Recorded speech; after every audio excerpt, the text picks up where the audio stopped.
Sydney Marathon.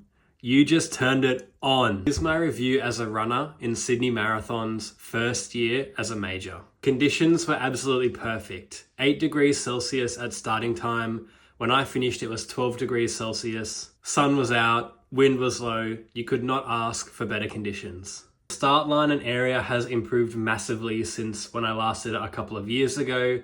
North Sydney works absolutely perfectly. Last time I did it, the start line was at Milsons Point, and it was essentially a funnel where it started really wide and went really narrow within the first few hundred meters.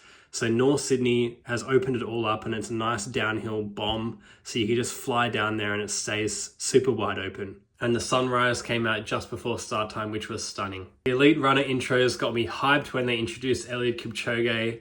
No human is limited. That was absolutely elite. The course is way improved from a couple of years ago. It was absolutely iconic, running over the Harbour Bridge, in through Pyrmont, up Oxford Street, which was absolutely such a vibe, into Centennial Park, down through Miss Macquarie's Chair, and of course the finish at the Sydney Opera House. They removed that part where you have to run on the gravel around Barangaroo, and then they also reduced the amount of laps that you have to do in Centennial Park.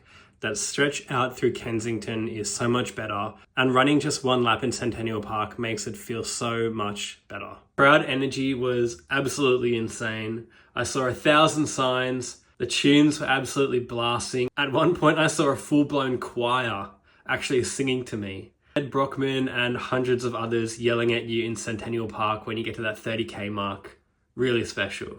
Atmosphere was absolutely unbelievable. Post-race, it was so nice sitting in the sun in the Botanical Gardens. Now, one downside I would say about the finish line is it does get very congested because where it is in Sydney, there's only really one way out. So getting out and leaving is very congested. They did add an extra man-made bridge over Macquarie Street though to aid some of the congestion that was experienced the last couple of years. So I do have to give them credit for that. I reckon they need either more bridges or even like a tunnel in the future to help this. All up, 5 stars, of course. Such a special day for me and for so many others. Will require an absolutely mammoth effort to beat that.